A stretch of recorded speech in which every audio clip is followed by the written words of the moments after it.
Jong-suk tampaknya sudah tidak sayang nyawa lagi. Dia merendam nasi di dalam sup. Kemudian mengambil mangkuk nasi itu. Dan langsung menumpahkannya ke atas kepala bos penjara yang botak itu. Mengejutkan semua tahanan yang berada di tempat. Tapi pria botak itu malah tersenyum dengan tenang. Kenapa? Masih tidak mau bergerak juga? Selesai berbicara, Jong-suk mengangkat mangkuk nasi. Dan memukulkannya dengan keras. Ke arah kepala pria botak itu. Saat ini, si botak membalasnya dengan tawa sambil dipenuhi amarah. Karena tidak pernah ada orang yang berani memukulnya seperti itu. Dia segera mematahkan sumpitnya, dan bersiap menghabisi Jong-suk dengan tangannya sendiri. Jong-suk melihatnya terlalu bertele-tele, dan masih terus tidak beraksi. Sehingga dia bergegas melesat ke arah si botak, dan kembali memukulinya. Siapa sangka pukulannya ini terlalu kuat, dan langsung membuat si botak jatuh pingsan. Hal ini seketika membuat para tahanan yang hadir menjadi tercengang bukan main. Wow, ini orang yang benar-benar kejam ya. Saat ini, Jong-suk baru menyadari kalau kekuatan pukulannya ini ternyata sebegitu hebatnya. Dengan segera, Jong-suk pun dikurung di ruang isolasi karena memicu perkelahian. Dalam perjalanan ke ruang isolasi, Jong-suk menyadari ada tahanan dengan label merah. Sedangkan label merah itu kebetulan adalah ciri khas dari seorang tahanan yang akan dihukum mati. Saat mengetahui seorang tahanan pidana hukuman mati ini sudah membunuh 9 orang dengan tangan kosong. Bahkan sang sipir penjara juga tidak berani memprovokasi dirinya. Begitu melihatnya, Jong-suk langsung berencana hendak mengajak tahanan ini untuk bergabung dengannya. Sehingga dia pun berjalan ke arahnya. Lalu dengan sengaja mendorong dan memprovokasi tahanan itu. Bangsat, kudengar kamu membunuh 9 orang berturut-turut. Buat jadi 10 saja. Begitu sang tahanan mendengarnya, dia mengeluarkan pisau dari sakunya sambil tersenyum. Jong-suk melihat hal ini. Tajam juga pisaunya ya. Selesai berbicara, Jong-suk langsung meraih tangan tahanan itu. Dan langsung mengarahkannya ke lehernya sendiri. Kok, sudah terpidana hukuman mati? Takut apa lagi? Ayo tusuk. Namun tahanan itu sepertinya terlihat tidak bisa melakukannya. Jong-suk melihat hal ini. Kamu ini dasar pengecut yang tidak berguna. Idiot, kamu bisa apa? Pengecut. Sang tahanan dibuat tercengang oleh Jong-suk.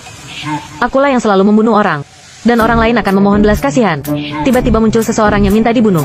Ini benar-benar membuatku kagok sampai-sampai tidak bisa turun tangan. Melihat tahanan pidana mati itu sedang menangis dengan begitu sedihnya, Jong-suk pun tidak tahu harus berbuat apa. Bukan begitu, Kak. Bukannya kamu adalah orang yang paling berbahaya di penjara ini? Sudah, jangan menangis lagi ya. Aku tidak memintamu untuk membunuhku deh. Sudah. Dengan segera, kejadian itu tersebar secara ajaib. Di dalam penjara ini, Jong-suk berubah menjadi terkenal. Banyak preman kecil yang menganggapnya sebagai kakak besar. Bahkan saat makan pun, para tahanan menjadi ketakutan, dan mengambil inisiatif untuk mengisi penuh piringnya.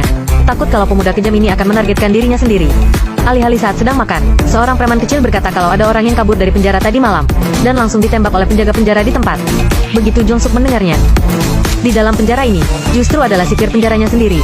Sehingga di malam harinya, Jong-suk memanfaatkan kegelapan untuk kabur dari sel. Dari kamera pengawas, sipir penjara melihat ada orang yang melarikan diri, dan segera menurunkan perintah untuk membunuhnya. Saat ini, Jong-suk datang ke halaman penjara, dan melambaikan tongkat kayu dengan gila.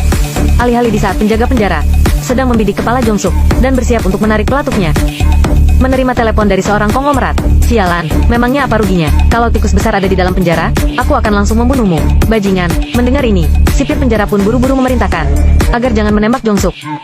Jong-suk pun ditundukkan dan dibawa kembali ke dalam sel. Kali ini Jong-suk dianggap semakin lebih hebat lagi. Bahkan sipir penjara pun tidak berani menembaknya tewas. Tampaknya orang ini memiliki latar belakang yang hebat. Ternyata sebelum Jong-suk masuk penjara, pihak polisi menemukan sekotak emas dan uang kertas puluhan miliar di kantornya. Bersamaan itu, ditemukan juga banyak narkoba. Oleh karena itu, Jong-suk pun diidentifikasi oleh polisi sebagai tikus besar, yakni raja penipu paling misterius di Korea. Karena tidak ada yang pernah tahu siapakah tikus besar itu, dan hanya tahu kalau sebelum dia di penjara, dia pernah menipu seorang konglomerat secara habis-habisan. Kemudian sipir penjara pun pergi menemui Jong-suk. Aku sudah menyelamatkan nyawamu. Kalau kamu adalah tikus besar, yang aku inginkan tidaklah banyak. Cukup bagi aku 5% dari keuntungan. Kalau kamu bukan tikus besar, tidak hanya nasibmu akan lebih buruk dari kematian, bahkan istri dan mertuamu akan menderita juga. Hahaha. Jong-suk memandang sipir penjara itu. Tiba-tiba dia menyadari bahwa dia tidak punya pilihan lain. Lagi pula sudah ada orang yang berusaha keras untuk menjebloskannya ke penjara. Dia pun hanya bisa mengaku kalau dirinya tikus besar demi melindungi keluarganya sendiri. Sehingga Jong-suk pun melontarkan kata-kata yang kejam. Kalau kamu berani menyentuh keluargaku, aku tikus besar akan membuatmu bahkan menyesal pun sudah terlambat. Hehehe.